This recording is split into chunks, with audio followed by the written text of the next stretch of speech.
sat at the right hand of God, man. He was his best. The devil. The devil. His best friend. The Bible. In essence. What the devil know? What the devil know in Genesis? No devil never created Genesis. The creation story doesn't say anything about who was there with God in the first place. It just say us. It didn't say that. It doesn't give any indication that God created those other beings that were with him. When it said let us, as he said, let us. Yeah, it don't say who make the us. Then. It never say who make the us. Right. Yes. So those others Okay, that were first I there, want to give thanks and praise to the Most High. Give thanks for life. Give thanks to Bless Radio. This is the Jam Master Show. And we do have a special guest inside the house. First, I want to big up to our beautiful brother Raga D for a fantastic show. And also want to big up all those who associated with Bless Radio. So we don't have much time to really play about now, because we do have a special guest inside the house. And she'll be sharing a little bit about herself. And also touch a little bit about the event what took place Monday, because Monday was on, I don't want to say on fire. It was more than on fire. It was warm.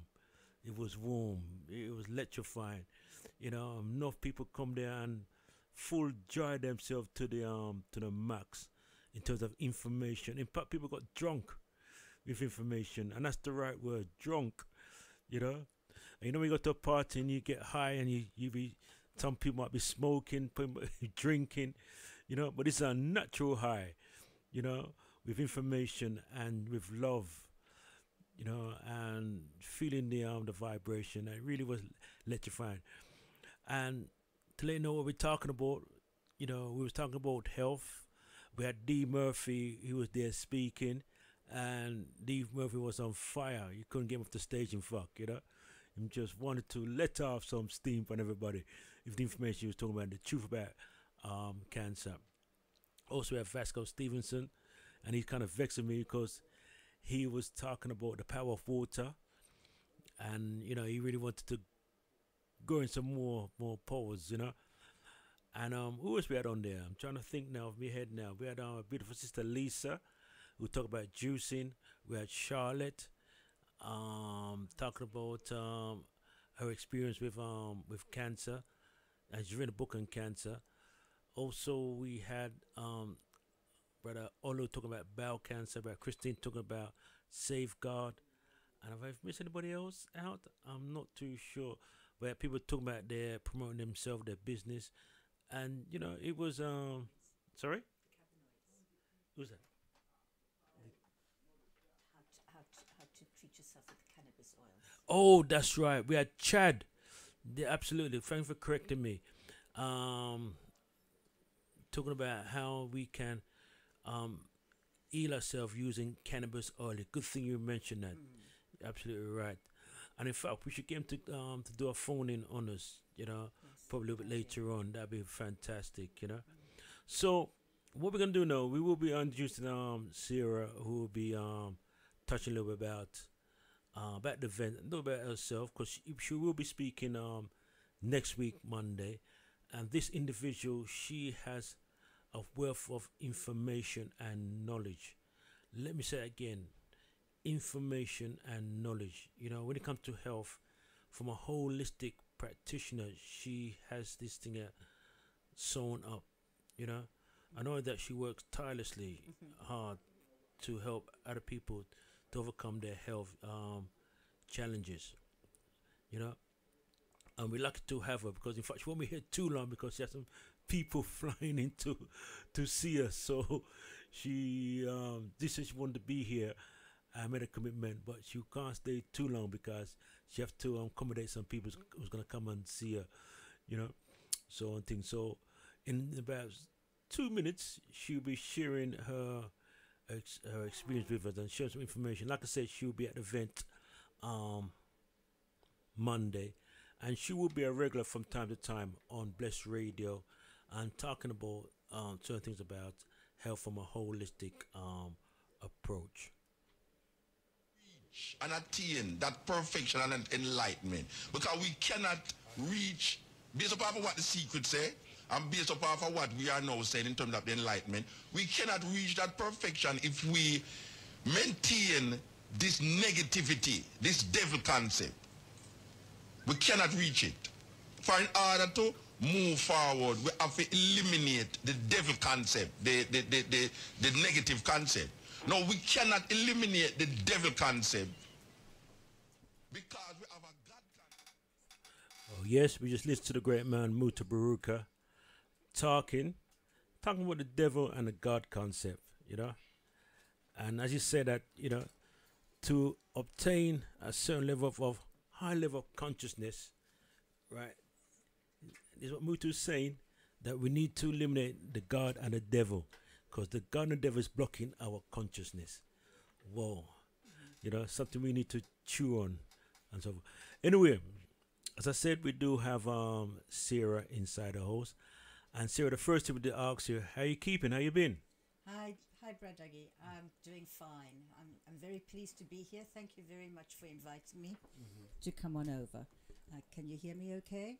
Okay. Yeah. So, okay, Sara. So, what we want to ask, you know, if you can just give us a little background about yourself. Okay. Well, very briefly, I live in South Tottenham, near St. Anne's Hospital, and in fact, I worked at St. Anne's Hospital in the learning disabilities team, worked in the community with physiotherapy, and also now that I have retired from that service, I work all the time, as you have said, with other people in the community who need some treatments, usually for pain. That's what people come for.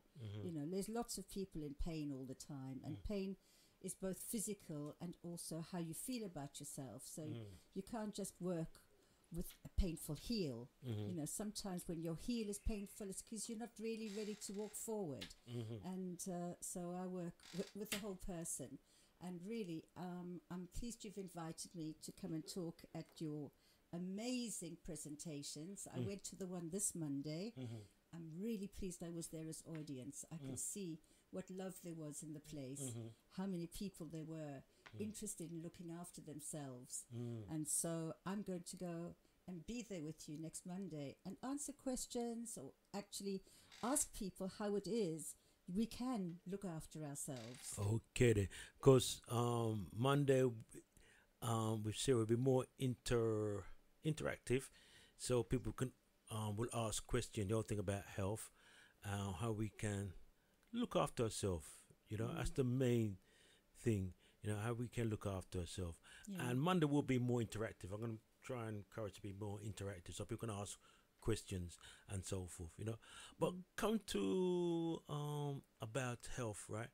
As you know that health is it's a challenge. When I use the word challenge, that, as you know, many people have health challenges, you know, with a certain age, diabetes, prostate, cancer, this and that, whatever the case may be, right? And that's because of what? Our lifestyle, our diet, and we can go on emotions and so forth, right? And I feel, and as many people do feel now, that we need to take responsibility when it comes to health now, you know, and a lot to do with the mind as well, you know, and emotions and etc. And as you know, you're more of a health practitioner, right?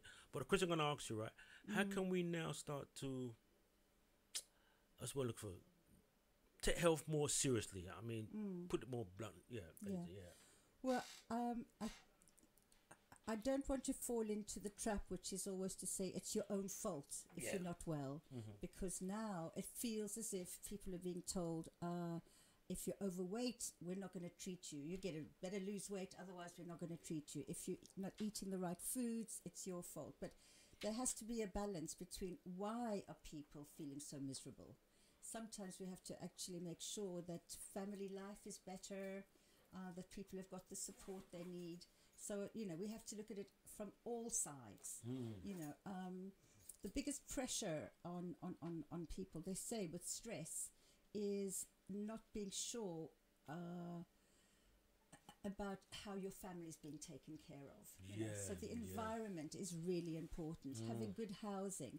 So all of those things we have to make sure about. You know, so I think that you know, and if people haven't got somewhere they can talk about these things, having a community where you can actually come and talk and not being scared to actually say how bad you feel about things. So so it's there's no simple answer, not a simple answer at all, but actually through conversation we get there. Okay then. No then, Sarah, you said something very powerful.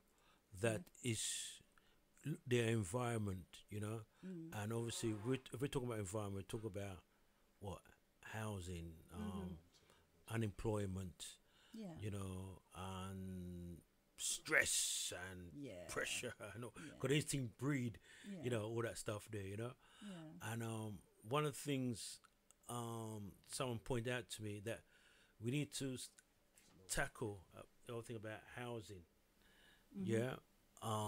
That's one thing we probably want to talk about, homeless, because a lot of people are homeless, you know what I mean? I mean, fuck, where we live, there's someone, well, he's not there no more, was in the park, that was his home on the bench, so you can imagine if you're under any kind of stress, your health is not going to be top shape, you know what I mean? Exactly. And that was why I mean, living in South Tottenham, I think we're actually quite good at looking after each other.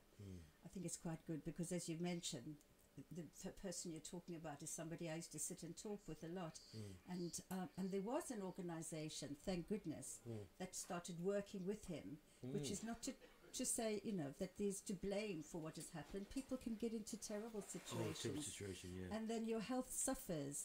So there's no point telling somebody, oh, well, come to, we have all these places in the park now. St. Anne's is great. We've got a fitness area. But he's an example. He's not somebody you could say, come and be fit, come and do the exercises, because he didn't feel like there was anything going for him. So you have to get to this root cause of problems. And when you look at health is, is a holistic approach. It is everything, and you have to get the balance in place as much as you can. You see, because if you haven't got the money, that's the bottom line. You're not going to think. That's where you have to start from. That's absolutely true. Your think is not really straight. You know what I mean? No, exactly. And your health is going to be. You see, so. These are the kind of things we need to look at. And I think you're doing a great job, Dougie, creating a place where people can come and chat and come and talk about it.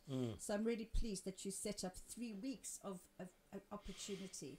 I wasn't there for the first week. I know the second week I was there for this time. And I think next week I'm really looking forward to participating, because that's where people come and we can talk to each other. And from that, health is part of a communication. I think it really is.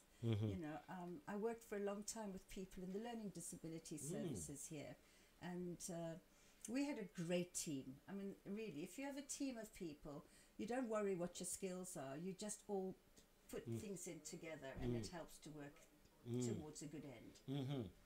Okay then.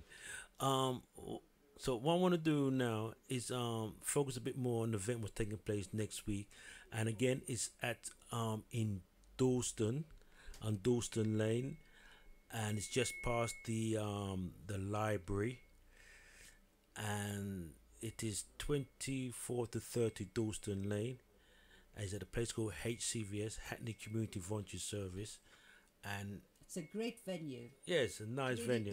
Easy accessible, and you don't have to, it's a ground floor. You can get in there. If you happen to use sticks or whatever, or wheelchair, you can get in easily. It's all flat surface. And the time is from 1 to 5. And round the back, people can chill out in the garden, because we've got a little garden space where people can just chill out for bits. And there'll be 1 or 2 stools out there. It's a nice little vibes as well around the back, I must admit. Garden, just connect with nature and connect with people, and it's nice, we are encouraging people to come down. It's a free event. We encourage people to bring some juice, water, or whatever to share among each other. So it's a family feel event, so people can eat and feel nice, full enjoy themselves. Etc. And this Monday coming, we'll have Vasco Stevenson, who will be speaking about we'll be talking about obtain good health. And also we're going to have a sister Sophie who will be talking about physical become mental and emotional, something like that. As you know, it all connects, and she will be doing a presentation around that. We will have, I'm just thinking of me because I haven't really got anything written. I haven't got a program in front of me, and I know that we're going to have Clyde will be speaking about Nani. He'll be very interesting. He'll be talking about certain herbs you can take to cure cancer, or you're not allowed to use the word cure, but help with cancer, right? And with certain health changes as well. And he's done a lot of research in that particular area. And in fact, he was saying there's certain herbs in this country where we can use.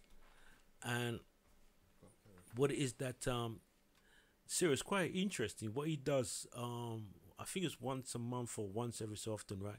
I ain't been in it yet, right? But on a Sunday, they go for a walk in Hackney, mostly in Hackney, early in the morning time, early about 7 o'clock on a Sunday.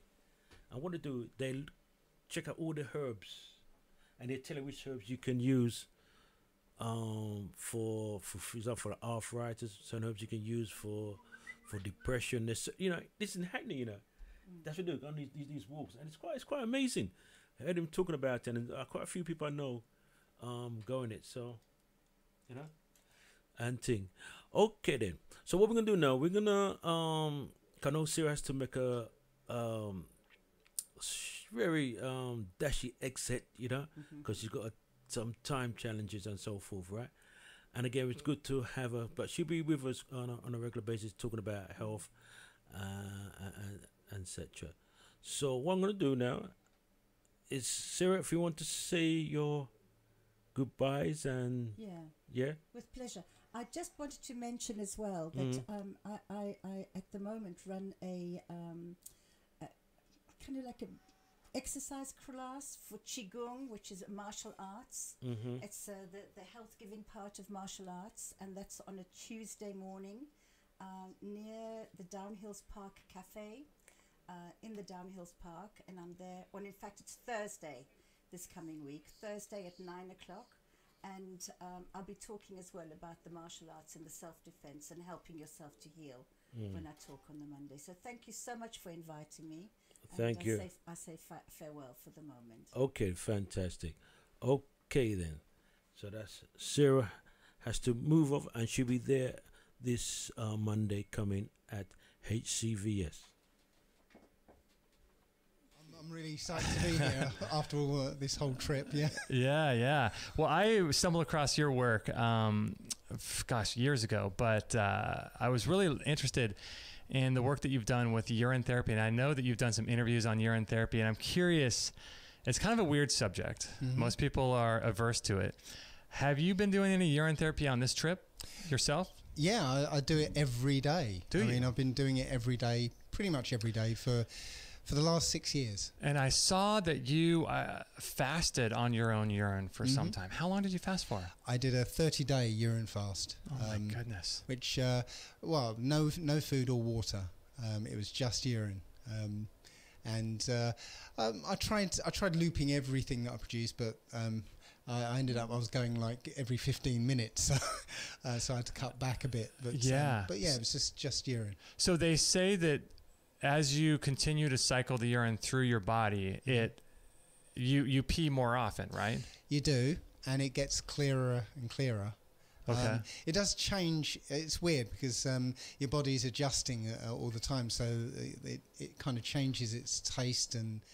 Okay, then this is it kind of varies. So Dave interviewing, being interviewed, and talking about your thing about the urine therapy, and he was there Monday gone, and he was electrifying, as I said. Dave. As you go along, then. So inside the house we do have jammers. This is the Jam Master Show. I bet.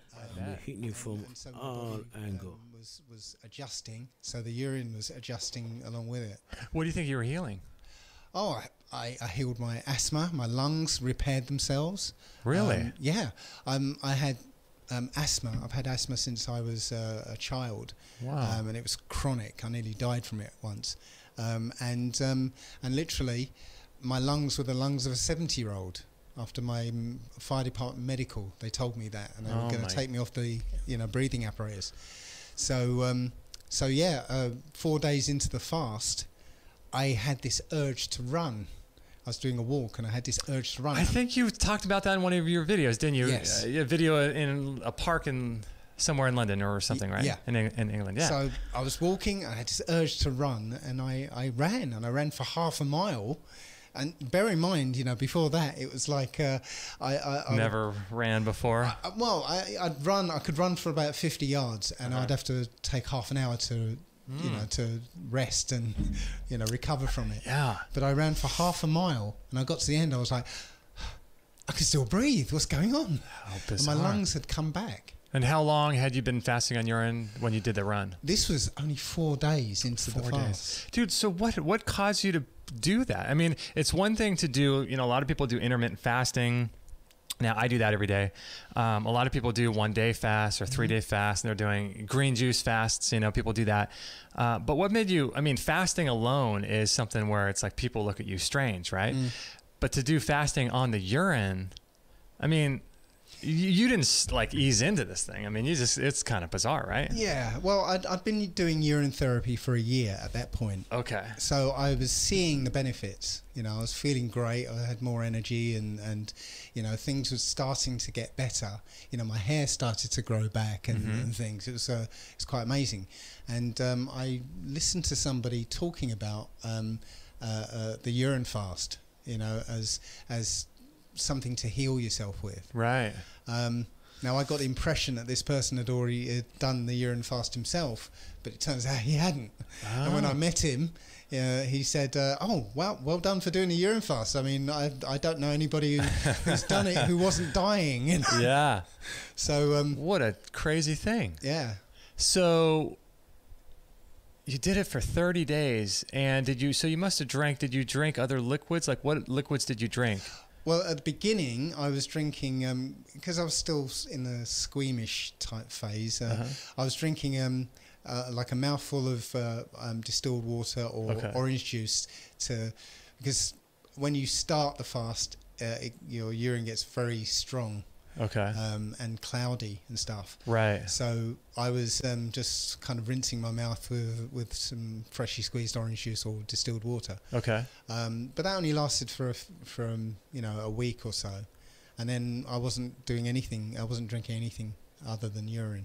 Oh my gosh, that's crazy. See, I do it every morning, but I do like a homeopathic kind of thing, because I'm still I don't know what it is. I'm still not scared of it, but I just.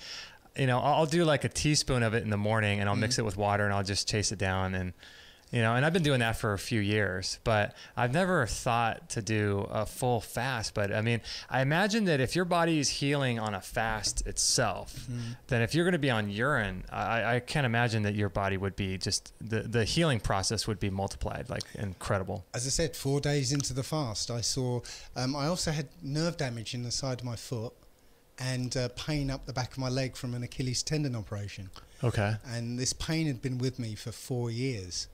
And then 4 days into the fast, the pain was gone. And the nerve damage along the side of my foot, gone. Wow. Unbelievable. And you had that for years. 4 years. Isn't that weird? Yeah. That's so bizarre. Back problems as well. They disappeared. My shoulder, which was kind of grinding, that sort of healed itself. And I said, my hair started to grow back, and all the lines on my face started to smooth over. And how long ago did you do the fast, this 30-day fast? This was back in 2012. 2012, so sometime. So have you done one since then, another one?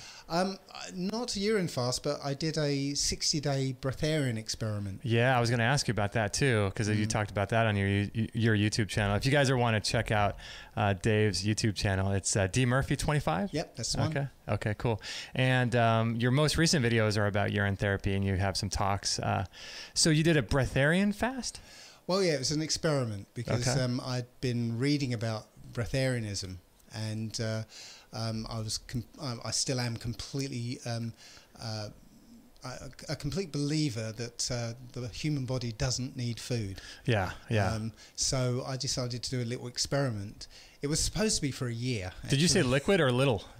Sorry? Did you say liquid experiment or a little experiment? Little. A little, okay, yeah, okay.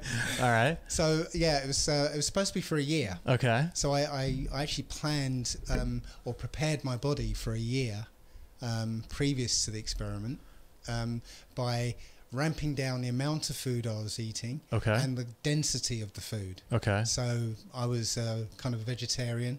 Then I became a vegan for a few months, and then fruitarian for a few months, and then liquidarian for a few months, and then I started the breatharian experiment. So what year was this?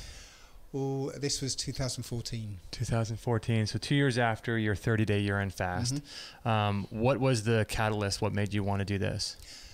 Well, it was reading Hilton Hotema's book, Man's High Consciousness, and you know, the ideas were kind of swirling around in my head, and I thought, well, you know, I really want to see if, you know, what happens. I've been experimenting on myself for years, so I just want to see what this body can do. You know, we don't know what this body can do, really. So how were you able to do your work? Were you under any obligations? Did you have to go anywhere during either the 30-day urine fast or this breatharian experiment? Did you have to, you know, have obligations that you had to meet? Yeah, well, the 30-day urine fast, I was actually working, you know, full time. I was doing, you know, I was programming and stuff. Okay, so you're still in the matrix. I was going to work, and what I was doing was I had an empty bottle of apple juice that I'd stick on my desk. Oh, look at you! And a cup, and I'd go to the loo. Dude, that's genius. Put it down on my desk, and nobody would touch it. Hopefully, nobody touched it. Unless they came over and looked at it and smelled it. But it was, as far as they knew, it was just apple juice, right? Yeah. Well, you know what? It doesn't smell. That's the thing. It doesn't smell. You know, the cleaner you are, right? Yeah, well, even if you're dirty, it doesn't really smell. You know, you think it's going to smell like a toilet, but it doesn't. Yeah. You have to get really close, and you'd smell you essentially. But yeah, you're right.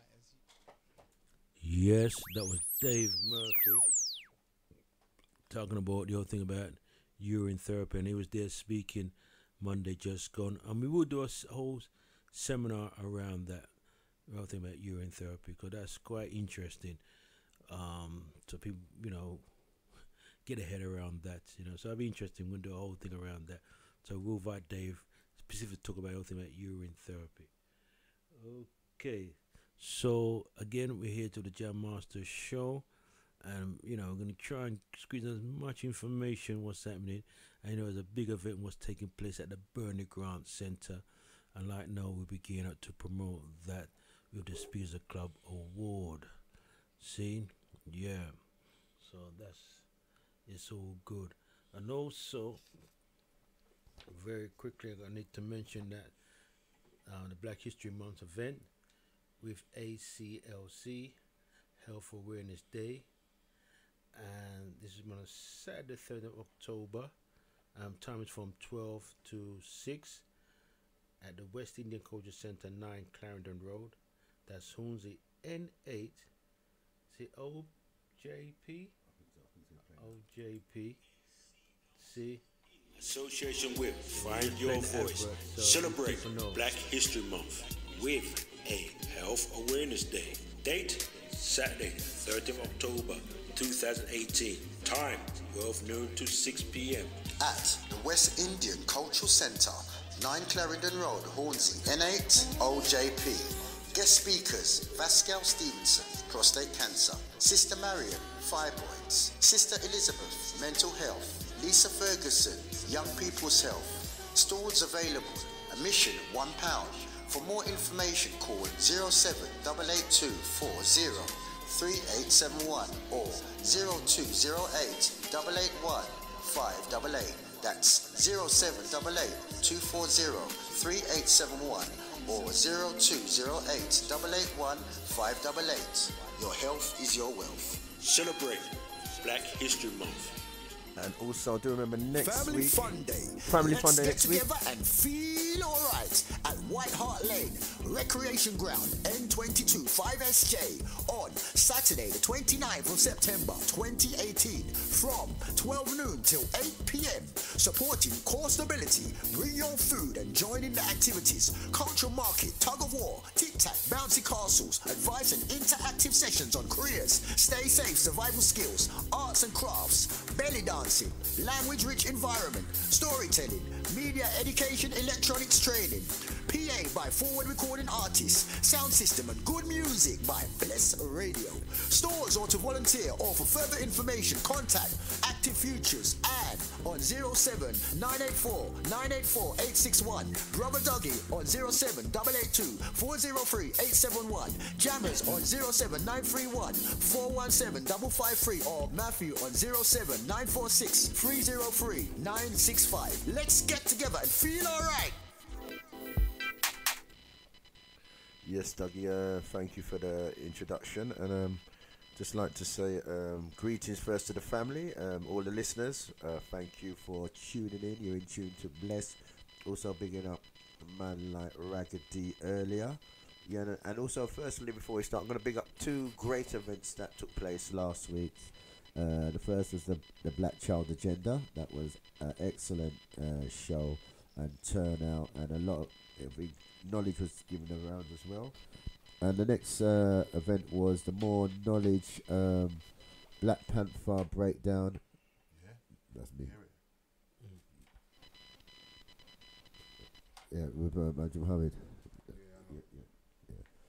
Yeah, so fantastic events, well attended, well thought out, well constructed, and we need more events like this to go on. And Doug, you've got that health show that you're putting together. Yes. I don't know what I'm doing, to be honest with you. All right, let's start backwards. We got a health show on the. Let's start this Monday. We won't say backwards. This Monday at Hackney Community Voluntary Service. We'll focus around the truth about cancer. So we'll be looking at this time. It's will be more question and answer session, and we have Sara who will be talking about how we maintain better health.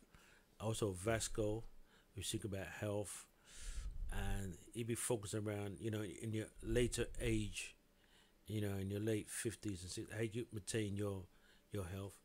Also we have Clatic Clyde. We're talking about looking at herbs to overcome health challenges. And he's done a lot of research in that particular area. Also, we have, Ras Mokone, talking about wholeness. See? Also, we have, let me see now. I can't remember off my head now, because I ain't got the names down here. Also, there'll be someone talking about, all of them talking about bowel cancer. Christian talking about safeguard. Now, there's someone missing, I haven't mentioned. Oh, sorry, we have Geraldine talk about 8 laws of maintaining good health. See, so we put it this way, we've got an impact program was taking place Monday, and also at the West Indian Culture Centre, as I mentioned earlier on, from Saturday 30th of October, from 12 noon to 6. Your health, looking at all things about health matters. So we're looking at things like prostate cancer, diabetes, fibroids, mental health, and obese. See, that's on 3rd October. So more information for stools. Please contact me on 07 88240 3871. You get stools tables up. Tables only £10 to £15, depends on the table. See, yeah. So that's gonna take place. Read up more information about that later on. And also, there's remember the great Edison Abanji will be starting his classes in October. And here's a quick snippet of what's going to be entertained by then. ACLC in association. Family Fun Day. ACLC in association with Find Your Voice. Celebrate Black History Month. ACLC in association. Family Fun Day. actually, there's a slight mistake on that. So basically, he'll be starting his African spirituality events. Also, to remember our classes, our Saturday school is going in leaps and bounds every Saturday. Turnpike Lane, 9 Clarendon Road, and that class is from 10:30 till 1:30. From 5-year-olds up to 15. Once again, from 5-year-olds up to 15. Saturday's school. We have also living waters there as well. So we teach behaviour, mathematics, English, arts, African history, and I do etymology and also public speaking as well. And it's going on with leaps and bounds. Yes. So what we should do now, we need to talk a bit more about the event will take place at the end of October. So the Speakers Club awards, end of year awards. So for the best speaker. So and we do have a special guest coming over. Special guest. You know, and you know them man they don't play, you know, they don't joke it out, you know, because him and Uma was in some tug of war. You know, tug of war.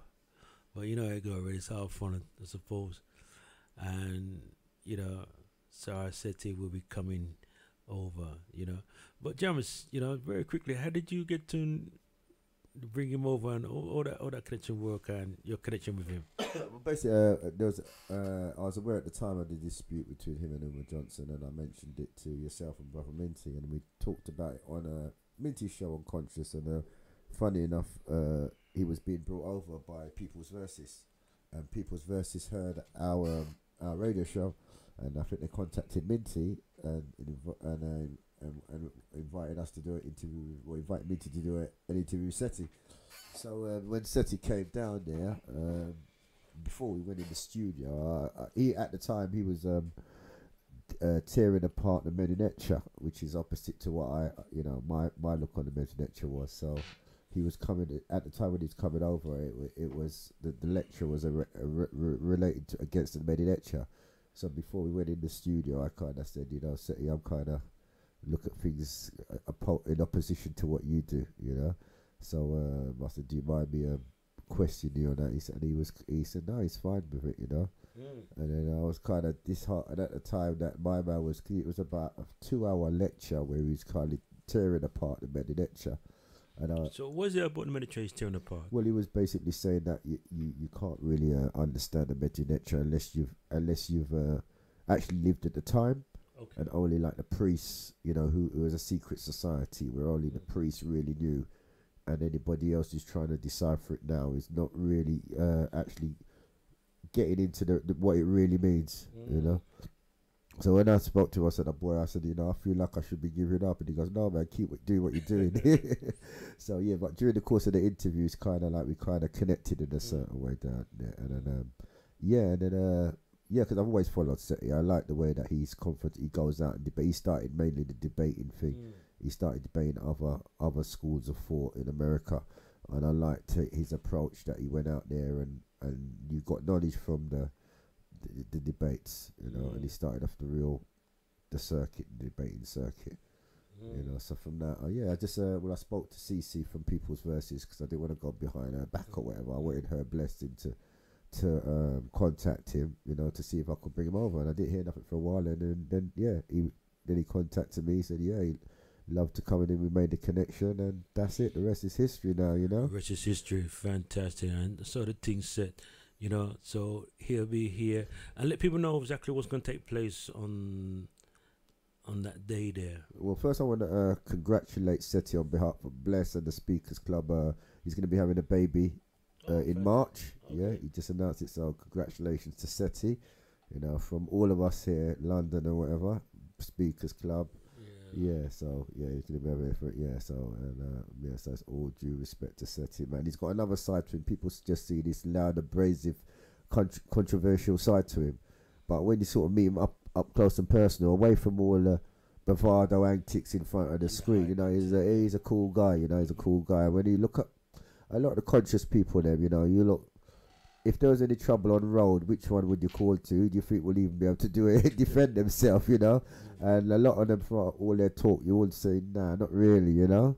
So Seti's kind of a cool guy. And then, yeah, I told him about the actual concept, because it's not just a talk, it's not just a lecture. It's to provide a link up between the UK and America to generate finances. This is what it's really about. You know, we built a platform on the Speakers Club via Mantis, in relation that people can watch the event anywhere in the world via pay-per-view. You know, so we're going to start advertising, you know, in Africa, America, Brazil, the Caribbean, Manchester, Newcastle, Bristol, that the event can actually be watched live on our live stream that's been created, you know, on the Speakers Club, which is www.thespeakersclub.co.uk. Yeah. So we've got a live stream pay-per-view facility that we've set up there. So this is what it's really about. Because after the talking, where's the action? So we're good at talking, but the action doesn't seem to be coming. So what I thought is, why not have events where people talk, but we generate finances that we can perform an action with? You know, so that was the thing. And then next year we're going to do a big event, a global event next year. It's still under wraps now, and we've been getting a lot of interest from the higher heads in the conscious community, both here and in the UK. Also, now co-hosting, we've got Andrew Mohammed now has joined the team as well. So that's good. We've got a really big lineup now. You know, with Sara setting from Detroit, USA, Edison Abanji, you know, who's running courses on African spirituality. And what do you find about Edison yourself?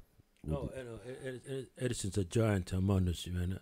Very humble, very giving, you know. And the funny things with Edison, he's not a person who really like to boost up in status. You know, he just likes to humble himself and again likes to give. You know, very caring, very loving, and you know, and in depth of information, knowledge. He's an amazing individual. You know, I really rate him to the max. Yeah, no, I've been on his courses. Me and Edison share a lot of talking off the record, and yes, he's very knowledgeable. He's got some amazing insights, and the difference with Edison and a lot of people is that it's something that you can actually practically do yourself, because a lot of people, they preach, they don't teach. You know, so after they've left the room, you're still at the same position you was when they came in the room. You know, so there's not many people you can find who's actually giving away skills that you can actually apply the skills yourself. And Edison falls in that category. And also we've got the Mr. Voodoo Man, live Galaxy FM in the house, Dr. Abu Ratata, you know, a true spokesman and dignitary. You know, the man's been in court all last year and he came out, you know, unscathed, you know, so he's a real proper military organizer, 5-star general, you know. Yeah. Well, no, my brother, we have enough love for him because, you know, he's really stood up firm, you know, and took the slaughter for all of us, you know. So, again, you know, we want to big him up, man. You know, a real soldier in the community. Can't argue with that at all. Yeah, so they're the keynote speakers and myself. So the keynote speakers for Saturday, the 27th of October. And it's from 6 to 11 o'clock at the Bernie Grant Arts Theatre, Town Hall Approach Road, N15 4RX is Edison Abanji, African Spirituality, Dr. Abu Ratata, Galaxy FM, the Voodoo Man, Sara Sutanseti, live from Detroit, USA, and me, myself, Jammers Up in house. So the conference, we're really having a conference on regenerating the family and the genius of our black child, because there's a lot of publicity in the press when there's negative behavior from our youth, but when our youth excel, you know, they never make front page headlines. You know, so there's nothing for the other youth to aspire to. So this event is in relation to hopefully balance things up, to show that we've actually, you know, we're actually celebrating our youth and our genius, and we're looking active steps towards regenerating the family, you know. And also, as I said, we've got just the keynote speakers once again: Edison Abanji, Dr. Abu Ratata, Sara Setting, and myself. We're just the speakers. You've also got the panel now. You've got the panel, and even the panel now is outstanding. We've got Paul Lawrence from 100 Black Men. You know, he's an esteemed debater, an established orator and public speaker. So he's in the panel. We've also got Lyndon Waters. Lyndon Waters is the mental farmer. You know, he does extensive research in human behavior. You know, and I work with him on a Saturday, and I must tell you, he gets results. So he's an actual practitioner who gets results, Lyndon Waters. And then we've also got Sister Angie. You know, Sister Angie, she's well-known, established, well-known, and she runs trips to Gambia, I believe, and she works with the Manhood Academy as well. And we've also got Israel, the King's Peace Treaty. You know, and he's a giant amongst the people's champion. So he's going to be actually on the panel. We're in negotiation with Robin Travis, so he might even be an extra addition. And also we've got Michael Assar from Forward Recordings, you know, he's very highly gifted when it comes to the higher sciences. So that's the panel. So we've got the panel, and then we've also got a judge. So the judge will be Errol Hines, taking the role of the judge. And the host will be Andrew Muhammad. So now we've got Andrew Muhammad and Brother Dougie hosting the event. So this is two giants hosting the event. So I think it's a willing formula. We've got like a, you know, like a Real Madrid, or at the moment Liverpool, because Liverpool's actually doing better than Man City. So I think we've got A-class lineup here for this event. It's explosive. It's going to be explosive, and make sure you get your tickets fast. Also, we've got BAP, the award-winning BAP Theatre will be doing a performance on the topic as well. And it's as I say, it's all about solutions and formula. This conference is about, it's not just talking, it's about solutions and formula. We'll be touching their settings experience in America as well, bringing it to the UK, so we can knock our heads together to come up with an actual plan of action. You know, what we could take forward to regenerate the family and utilize the genius of our black child. You know, we've got Joshua Beckford, you know, an outstanding genius, and many others like them who are not getting the publicity that they take place. So once again, to get your tickets, you can contact the Burning Grant Arts Theatre. That's Town Hall Approach Road, N15 4RX. Tickets are priced at £20. Early bird tickets are £15. The box office is 0208 365 5450. Once again, 0208 365 5450. For stalls as well, you can contact me on 07931 417 553. Also, we're setting up a delivery service as well. So if you'd like to get tickets but you don't think you can get down there, or you've got trouble going online and getting your tickets, you can go on to the Burning Grant Arts Centre, www.co, the Burning Grant Arts Centre, and you can get your tickets online. If not, we've got a delivery service. You can contact me, Jammers, on 07931 417 553. Yeah, and also stalls are available as well. Limited stalls. The stalls are going fast. And also, it's a double build event. So also it's a Speakers Club Awards as well. So as well as being a conference, it's also an awards event where you can nominate who it could be, your auntie, your uncle, a school teacher, or somebody in the community you think's inspired you.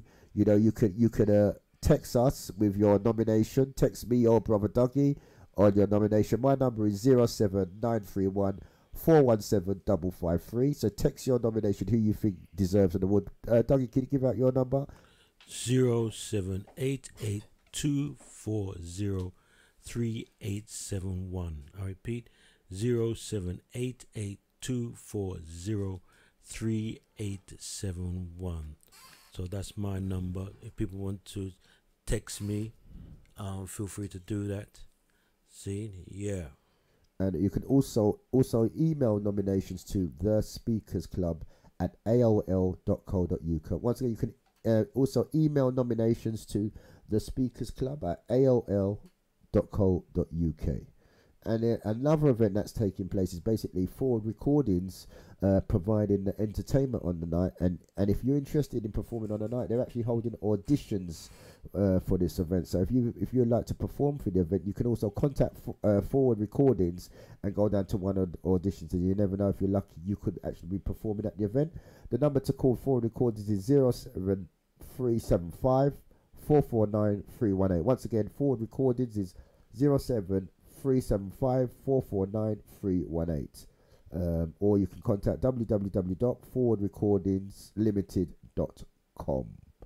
So it's a massive event that's taking place. So make sure you can come down. If you can't come down, just share the information. It's on Facebook. Check out the Speakers Club Facebook or the Speakers Club YouTube.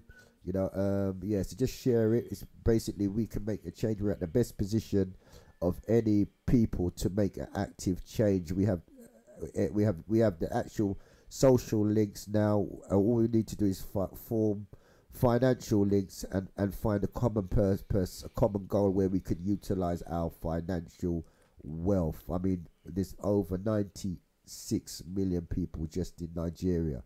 Imagine if just all of them put £1 towards a common cause.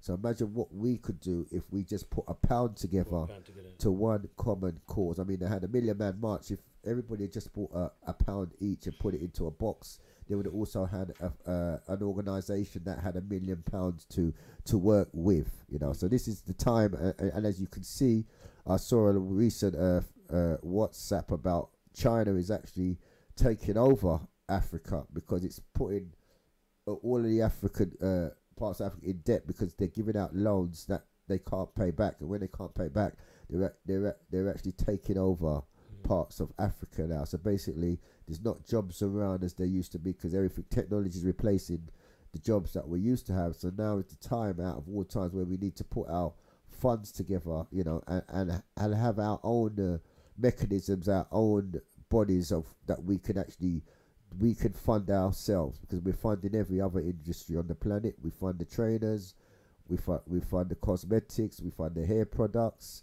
you know, we fund the clothing industry, we fund the jewelry industry, we fund the wealth industry, we fund the food industry. Basically, everybody from every other race comes into our neighborhood to sell their products to us. And you're absolutely right, Jammers. I like the way you've brought that down to us, that everybody, you know, pimps. What do we pimp for us? I think that's the proper word. You got the word spot on, I think. Yeah, everybody, you know, pimps off for us, you know what I mean? Yeah, that's the right word you say? Yeah, that's perfect. Yeah, all for us, you see. So, you know, we need to wake up, you know, and see what's happening. That's why, you know, it's very important for ones-on-ones, you know, to get involved, be active, go to these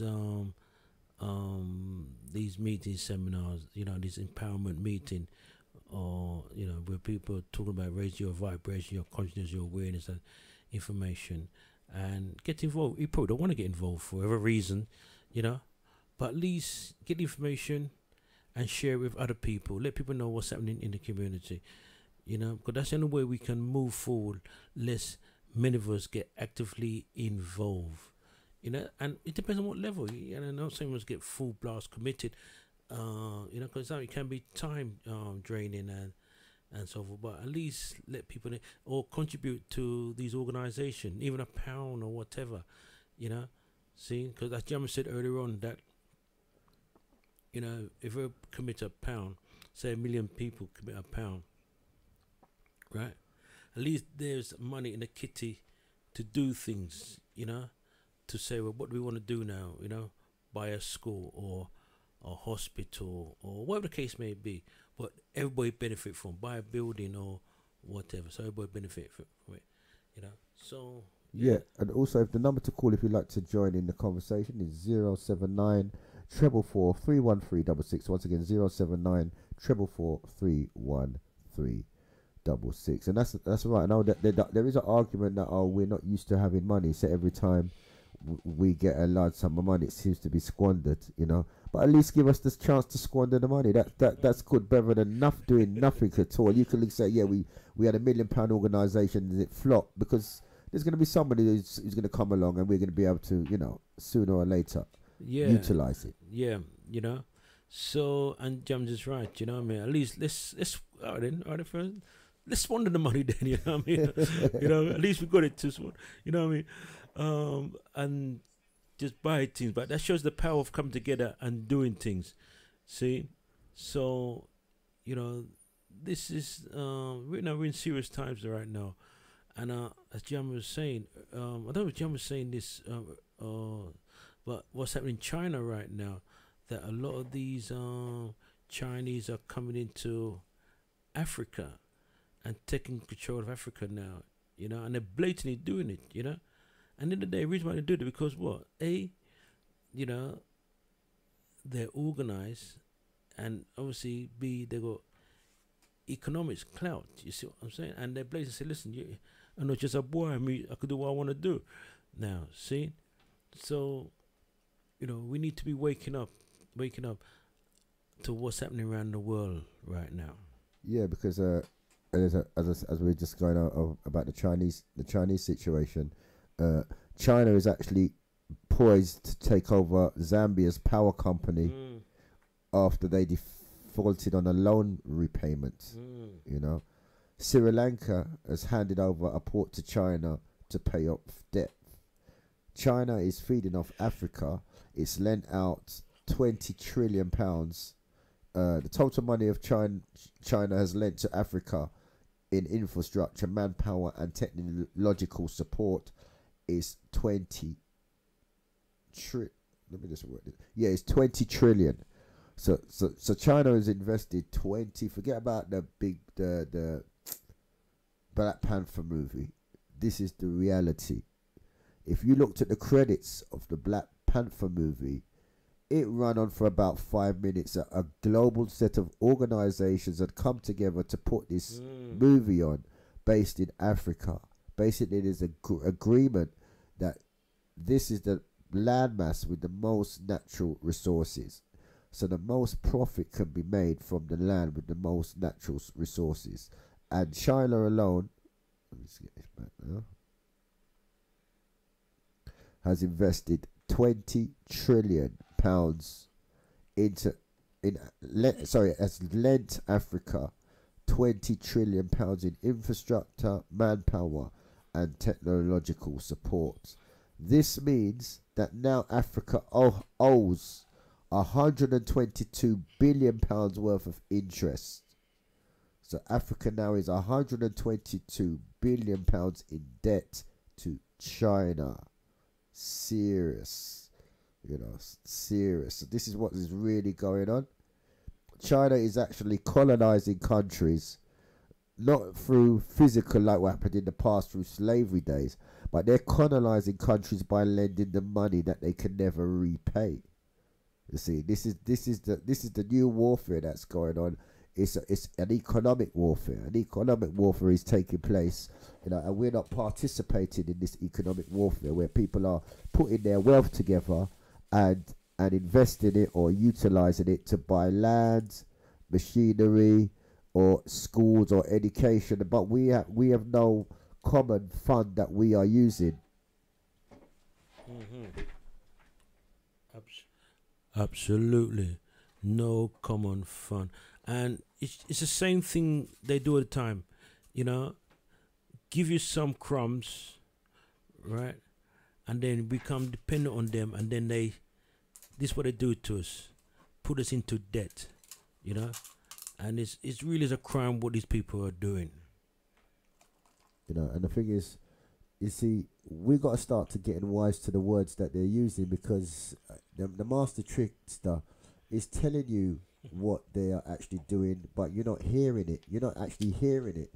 So basically, when a country comes in and offers to make peace, you and your brethren is in a dispute, or your country and another country is fighting, and they will come in to organize peace, right? When your mother cooked a cake, you know, and you sat around the table, what happened to the cake? She cut it into pieces. So the word peace doesn't mean to make everything back calm. It means they want to take a piece for themselves. So anytime someone sets up, what they do, they'll come in and set up a deal. Yeah. Look at the word deal, which is D-E-A-L, and reverse the D and the A, and you'll get the word lead. So anybody who comes in and makes the deal, they take the lead now, because they set all the hidden small print in the deal that is made. So once somebody comes in as a peacemaker, their mission is to take a piece of what you've had, and they give you a deal, and the deal is so they can lead you where they want to lead you, and usually it's up a garden path, you know. And that's absolutely right. And you know, people need to go online and find out what's happening in the continent, our motherland. You know, where these people are literally going in there now and taking full control of, not taking control, yeah, actually taking full control. You know, and coming into fierceness, and basically same thing, same slavery all over again. You know. So we need to be wise up and find out really what's happening on our motherland, Africa. And it's also happening in Jamaica, you know, as they say. With the same Chinese again. So yeah, so it should be called, it's going to be soon be called Jamaicanese soon. Jamaicanese. Because they're actually doing the same tactics. Same tactics, yeah. And it's all about the politics, all about the breadstick. Someone was breaking down that Britain had a control of Jamaica. You know, and as part of the deal that they left out, now they've allowed China to come in, and you know, part of the deal that they've got with China, they've allowed China to come in and actually start to make moves to take over parts of Jamaica. You know, and then the problem is when it's all based on money and profit. You know, I've seen what happens in the food chain, and the food chain is run like the drugs market, whereby they see what we eat.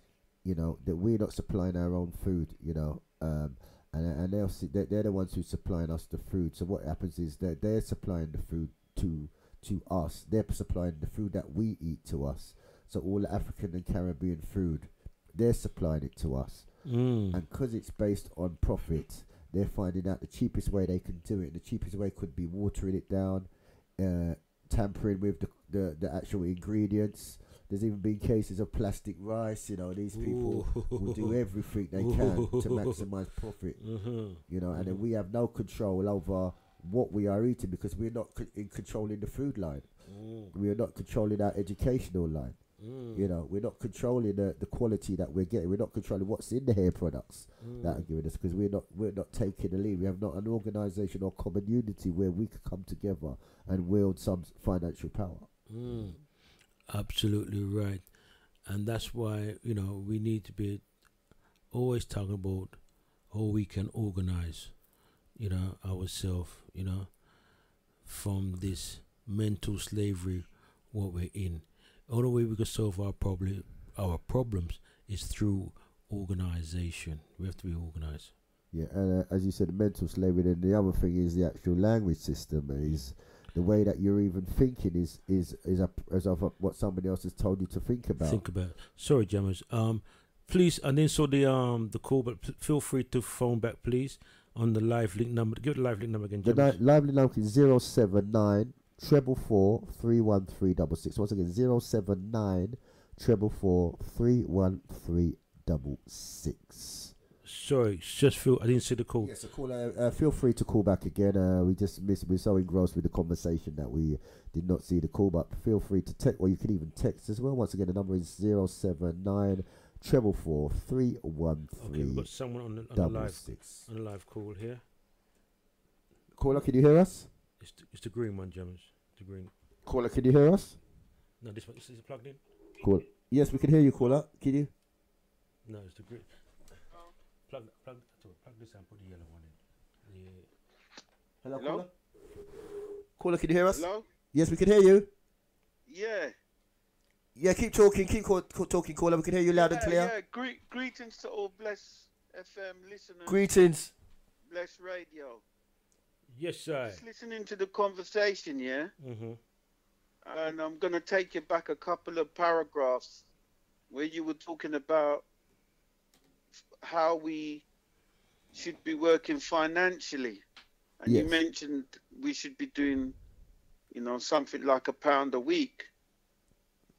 And I want to ask a question: is the community really serious to be financially empowered? Because £1 a week, to me, that doesn't sound like we're serious. Well, can I take you? Can I correct you, caller? Yeah. We don't need to be investing £1 a week. All we need to do it is for one day. We just need to put £1 together on one day of the year. That's all we need to do. We don't need to do no week thing, no month thing, no deduction from earnings. All we need to do is pick one day where everybody puts £1 to a common cause. It's as simple as that. I wonder I could just jump in here. Well, first, my brother, I know it is, and I really want to big up the man for a fantastic event what took place over the weekend. It really was a fantastic event. So we need to salute you properly, my brother. Respect is due, and people full jar themselves, to the max, and give thanks. See, so really respect and full jar themselves. But the question you just put to the table, right? It's a very interesting question, and it's a question I think we need to explore more, because what I think you're alluding to here is the whole mindset, right? Yeah. It's the whole mindset, Are we willing to commit ourselves to put in £1, whether a week, as Jamie said, or even a day? And, and the question is, right, what is really stopping us doing that, So the question you put into the table is a very interesting question, because if, what's stopping us, Yeah. So I'd just like to ask the caller, what's your view on it?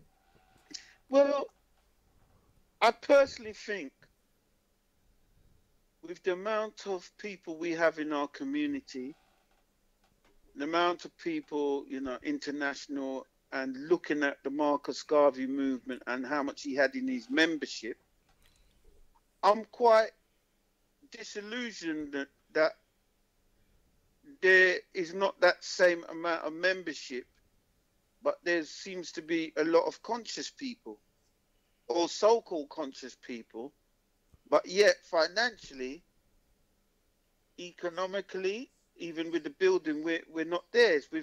With the amount of people that I see talking and acting conscious and moving conscious, I really am surprised.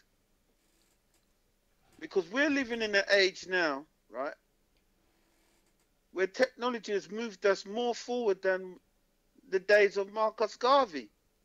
Yep. I can tell you one thing. All of us tap into paying our mobile phone bills. All of us will probably buy a newspaper of some sort. We'll always buy a bottle of water. We'll smoke cigarettes. We'll bun ganja. We'll do all these things with our disposable income, but we won't invest in our community. That's a big question mark there, No, I mean, you really put this on the table now, the meat on the table, and I'm glad to say it. But the question we need to ask her, why do you think we're not investing in ourselves? Because we're not serious. Okay then. Why are we not serious? What is it that's not giving us this urgency? I'll tell you what. I can guarantee you, somewhere this weekend, there'll be people paying over 30 quid to go to a dance, to hear slack lyrics, bust champagne, and go home, and they've got £2 electric on their meter, and they've got £3 on the gas. So their mindset is that they want to look good, but their yard and their home life is not right and correct. So they haven't got no time to invest in anything. It's just about living for the day, not the future. Okay then. Okay, I understand. Yeah, I see where you're coming from. So when it comes back down to values. Yeah. I don't really know what to say, because when you say £1 a week, now. No, I'm not saying £1. Just to correct you, Sapid, or Mr. or whoever you are. Or Mr. Whoever you are, I like that. Yeah, it's not. It's just I fully agree entirely with what all the points that the salient points you have raised, but I'm just talking about one day, But yeah, I do. Jammers, we have to be real. the price of property right now is just escalating. Yeah. £1 a year. You know what?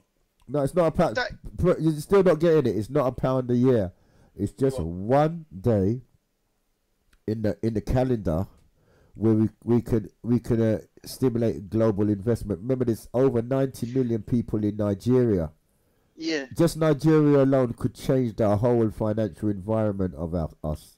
You know something I would like to add on to that. We have an Emancipation Day, which is August the 1st, right? Yes. And my personal opinion is that we should be, on that day, investing in ourselves. Buy food from ourselves. Because it's called emancipation, yeah? Yes. To me, right, I'm not dissing the march, but it doesn't make no sense that we pay to go and march on a road to ask and beg for something that is owed to us. And on the way, we're going in the Asian man's shop and buying his bottle of water. Yep. On the way, we're buying food from outside. So the whole essence of being emancipation doesn't make sense sometimes. I think that maybe we should just say, you know what? My day's salary, I should invest on Emancipation Day. But let me jump in here, because the question you asked earlier on was that why is it we're not able to spend £1 on ourselves, but yet again we're able to spend, over the weekend probably hundreds of pounds, over the weekend. And the question you asked, so why is that? And remember I was saying it will come down to value, what is more important to you, and it come down to the whole mindset. You follow my reasoning, I just think that we're not serious. That's what I'm saying. Well, I like to bounce back to you. So, what is the causes of someone not being serious? What would you say? Because, like in a relationship, have you ever heard this phrase? People without a vision shall perish. You ever heard that? Yeah, I've heard that. Yeah, people without a vision will perish. I think it's organized. It's organized or no perish. Vision. All right. Right. There is no. You know what? I'm gonna tell you something. I think we're more tapped into listening to someone from America coming to the UK to tell us something that we already know than someone in the UK who's here. So our mindset is that maybe we like the sound of someone's voice, the twang, to tell us what we're doing wrong, because we know what we're doing wrong. And you know what? You know something else, jammers, I see? We go to meetings. We get all vibed up in the meeting. Yeah. We're going to do this, do that. As soon as we leave the door and go home, it fades away. I'm going to say that I personally think self-motivation is a problem. People are motivated when they're in a group. And as soon as they get home, they're not doing nothing. Yeah. It come down to your values. Yeah. It comes to your value, because if someone would spend, 60 or 70 pounds, all right, I was gonna say football, but for a dance, even you said that, people wouldn't think twice to spend, I don't know, to buy a ticket to see Barris or whatever. Was it 30, 40 pounds? Yeah. But yet again, they won't spend money, £1, with their people there. So obviously the concert and Barris is more important than spending £1 was going to be liberating our people. Yeah, well, the one thing is with us is that when we spend our money, there's an exchange straight away. Yeah. There's an exchange straight away. Exchange straight away is that this thing will make me feel good, yeah? Yeah. You see what I'm saying? But I think I'm going to go back to people without a vision will perish. If people don't see the vision, if they don't see the light, they're not going to invest in it. because they just don't see it. They just say, "Cha, you know what? That man's been talking about African consciousness, Pan-Africanism for over 30 years, and he ain't even been to Africa." You get me? Because people are watching and looking on what you as a person is doing. So when you say, "Yeah, man," there's a lot of people that I see that all they seem to do is be happy in a state of being disorganized, because they're comfortable being disorganized. To come out of that comfort zone to say, "You know what, we're going to come out this system, this Babylonian system, this matrix." They're too tapped into benefits and the system. What you need to realize, how can you be self-reliant? A lot of people are not. And it means that they have to come out their comfort zone. Okay. So the system has got people tied up. Right. And I'm glad, sir, you've brought that to the table. And you know, you're right. Well, personally, you're right in what you said there, right? That you know, we have the system have us, you know, bamboos and twist us all up. You know what I mean? And you know, we don't see no value in ourselves or vesting in ourselves, but we see value in other things. And like I said before, and you said it, that I mean, you spend money to go to a dance or whatever, or buy clothes and blah, because that make you feel good. This, you know, this now make you feel good. You know what I mean? You put yeah, the porn, you know what? hold on, you put the porn in and, sure, you know, what am I put the porn in for? I mean, I feel good. You see what I'm saying? Yeah. Like I said, there's no, the mindset is totally what was over the place a little bit. Warp, you know what I mean? I use the word warp, you know what I mean? You know? Yeah. Well, my personal opinion is that we need to get back to the survival skills. And I personally, you know, this film, is it Rambo? Yeah. I think some of us need to go in the jungle and live in the jungle and learn how to survive. You know what I mean? That's my personal opinion. I think too many people are comfortable. You have to come out your comfort zone, go in the real jungle and survive and make something of it. Too many people are just tapped into the basic benefit system and they're not moving forward because their benefits is wrong. No, sorry, I shouldn't say it's wrong. They're too comfortable with it. Well, they're not going to make it. They're not going to do anything to threaten. Well, they're not gonna move forward. They're too tapped in. Well, I will partly go along with that to a point, but I don't think it's about, you know, I think it's about really come down to your own you know, your values, what you value, what's important to you. You know, it come down to your what you value, what was important to you. I just like to say as well, just to come in on it. Basically, it's a training. We've been trained to not to be able to fend for ourselves, just like the domesticated dog.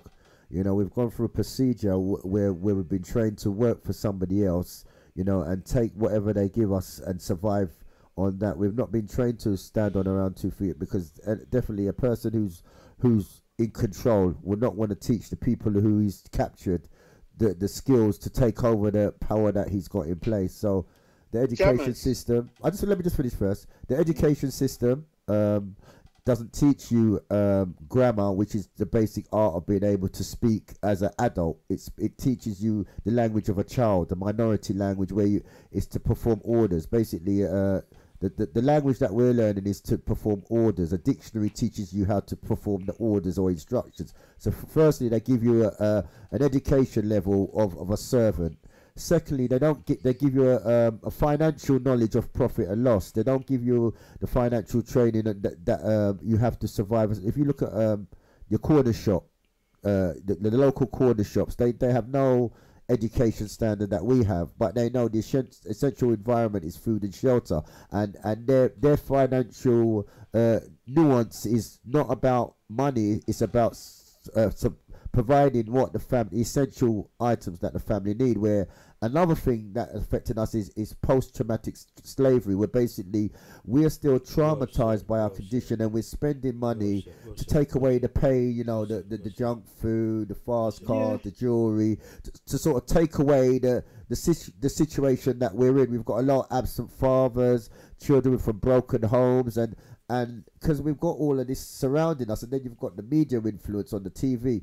It's like it's a traumatic move that you're making. You're not making a move to sustain yourself. So what you're saying, Jam, is a all-round attack, psychologically, even physically, you know, mentally, emotionally, on our on our psyche. On ourselves. And there's one element I like to add, and I'll pass it back to the caller, is other people have the science to make us invest money as a group. Adidas has the science. Gabici has the science. Samsung has the science. You know, Black Friday has the science to make us invest as a group. So we can tap into the science that they use to make us invest into a group and apply it to ourselves. That's all I'll have to say. Thank you. Yeah, but Jammers, Marcus Garvey left the black print for us. Yes. Right? So did Amos Wilson. Remember, there was no social media platform. There was no telephone. There was no system. But the system was at the time, and the strategy was people pulling together, and it was a successful membership. Now today we have all the things we need. Is it, you know, in the palm of your hand you have a thing called a smartphone, and people are not using it correctly. So if we have a phone which can take pictures, which can do so many other functions and apps and stuff, and that's another thing. Why don't we have an app that somebody can purchase and make money for Emancipation Day, for instance, and just an app? You download the app and it's 50 pence. You know, I think there's a lot of things. No, but you see, in front of us, but we have become so complacent. Yeah, but you see, what you're saying, you're on point, and I agree with 100%. You know, but like I say, if you don't have the mindset or that, and as you said earlier on, that vision or that, if you're not there yet, this situation we're in today, And I'd just like to add, a lot of people talk Marcus Garvey, but they never read Marcus Garvey. When you question them, they have no knowledge of that. They can talk about what's been done, but they can't see how it's been done because they don't read the books. They don't read Amos Wilson. If you see that Amos Wilson book on Black Power, that's a template for what we need to do. But the book is so big, people will talk more, but not invest any time in reading that book. We don't need to talk anymore or look for any more ideas. The template, as you're saying, is been laid down there. It's all it is the people are not practicing the principles that they used to create a Black Wall Street. And they done that, as you said, without the technology that we've got. We've got the most. We're at a place in history where we have the greatest power to generate global financial wealth. For 1 million, we don't have to go and march in the streets to do it. But it's, as you said, the mindset needs to be changed. Mindset needs to be changed. Just to write on what Jammers said as well, right? That there's a book called Think and Grow Rich, right? Now then, that's Nelson. That's a very powerful book, yeah. Now then, and it sold over, if I'm not mistaken, over 21 million copies, right?